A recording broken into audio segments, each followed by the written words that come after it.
All right, let's get right into Samuel Beckett's famously ambiguous philosophical masterpiece, Waiting for Godot. You know, if you've ever felt like you're just endlessly waiting for something to happen in your life, well, you're definitely in the right place for this explainer. We're going to kick things off with the play's iconic opening line, "Nothing to be done." Estragon says this right at the start while sitting in a totally barren landscape, basically just struggling to take off his boot. And bam, it immediately plunges us straight into this desolate, deeply nihilistic world. I mean, sure, it's a pragmatic complaint about his shoe, but it also perfectly sets the tone for a universe where human action feels, well, completely fruitless. So that actually brings up a huge paradox. We've got to ask ourselves, how on earth did a story with practically zero climax, where the main event literally never happens, become this massive cornerstone of modern literature?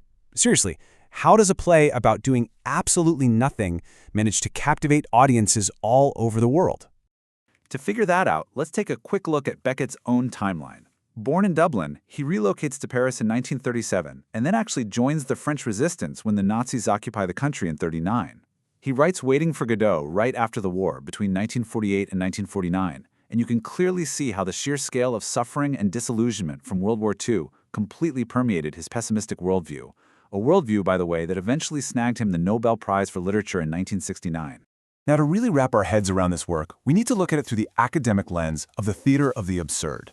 Beckett actually subtitled his play a tragicomedy. It's this very specific style, packed with nonsensical lines, totally meaningless dialogue, and this weird, absurdist humor that's uncomfortably mashed up with really serious tragic themes. It's designed to leave you completely unsure of how to even react. Okay, moving on to Section 1, the play about nothing. Let's see how this plot actually functions. Or rather, how it completely refuses to function. The setting alone does such a brilliant job of showing off the extreme disorientation of the story. It's literally just the side of some unidentified road, near a single barren tree, at a completely unspecified time. We don't know the exact time of day, the location, or even the day of the week. Basically, we as the audience are kept just as hopelessly lost as the characters are. And speaking of the characters, Estragon and Vladimir are this really fascinating study in contrasts. You've got Estragon struggling with his boots, dealing with a terrible memory, feeling helpless, and constantly wanting to just leave. Then there's Vladimir. He's the more cerebral guy. He tracks time, tries to rationalize their crazy world, and firmly insists they have to stay put. But despite these differences, they absolutely desperately rely on each other just to stave off the crushing loneliness of where they are. Because they're stuck in what feels like a totally inescapable trap. Look at how time works here, or, how it doesn't. Time is just a recursive loop. The events of Act 2 are pretty much an exact carbon copy of Act 1. The location is identical, a boy shows up with the exact same message, the Godot isn't coming today but will tomorrow, the same two wanderers pass by, and the act of waiting just continues endlessly. They're literally trapped in an infinite present. Which brings us to Section 2, the endless waiting game. Let's talk about the agonizing act of doing absolutely nothing. Every single silence and every rambling conversation in this play inevitably circles right back to this one inescapable mandate. What do we do now? Wait. That's it. That is the central action, or, inaction, of the entire story. And honestly, it perfectly mirrors our own boredom, sitting there as the audience, just waiting for a climax that is simply never going to arrive. This waiting is so torturous that the characters become completely starved for action. Actually, they get to the point where they nonchalantly treat the idea of suicide, hanging themselves from that one lonely tree, as a potential cure for their extreme boredom. And the kicker? They don't want to die out of sadness. No, they just want the physical stimulation of an erection that hanging might cause. It's a darkly comedic display of how absolute passivity makes them crave literally any kind of action. All right, let's jump to Section 3, Masters, Slaves, and Wanderers, and look at the bizarre secondary characters who briefly break up the sheer monotony of that road. So, enter Pazzo and Lucky. Pazzo is driving Lucky forward like a pack animal, using a whip and keeping a rope around his neck. It's this horrific display of human suffering. But then, and here's the crazy paradox, when asked why Lucky doesn't just put down his heavy bags, Pazzo explains that Lucky actually chooses to carry them. He wants to impress his master, desperately hoping Pazzo won't sell him. It's a deeply, deeply disturbing dynamic of exploitation and dependence. And then you see how this builds into a total breakdown of power in Act 2. When they return, Pazzo has been struck inexplicably blind. He falls down and literally cannot stand back up. Plus, he completely forgets ever even meeting Vladimir and Estragon. This sudden reversal just shatters that master-slave dynamic. And you know what's even worse? Our main characters are largely indifferent to his agonizing cries for help. They're just standing around, scheming instead of assisting him, which really showcases this chilling human apathy. Let's pull back the curtain a bit in Section 4, Theater of the Absurd, to see the philosophical engine driving these strange interactions.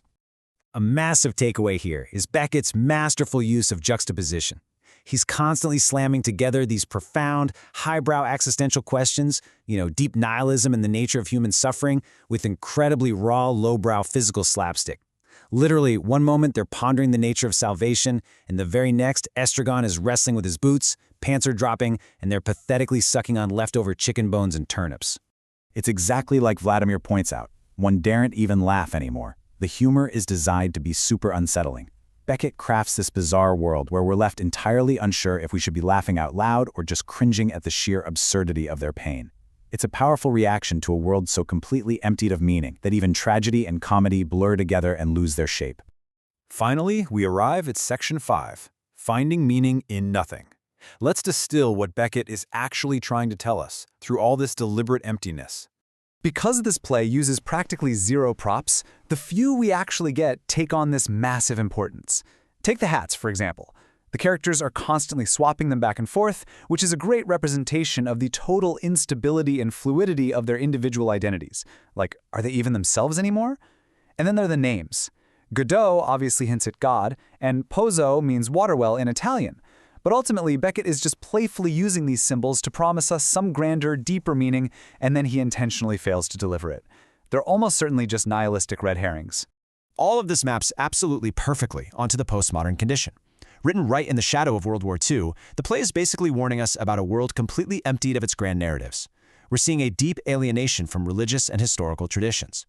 The characters feel this pervasive sense of entrapment, right? But there's no actual central authority forcing them to stay. They're suffering from extreme disorientation in time and space and a chilling separation from reality and their own memories. And what about the man they're supposedly waiting for? I mean, even Godot himself is merely an absent authority figure. The only actual information we get about him comes from a young boy who claims Godot supposedly does nothing all day except watch over his goats. He just strings Vladimir and Estragon along, a totally absent savior who never actually arrives to give their lives any sort of meaning. Yet, here's why this really matters, and this is what you absolutely need to take away from this explainer. Right at the center of this massive void is a profoundly human element. Because despite the complete loss of dignity, the starvation, and the endless confusion, Vladimir and Estragon refuse to abandon each other.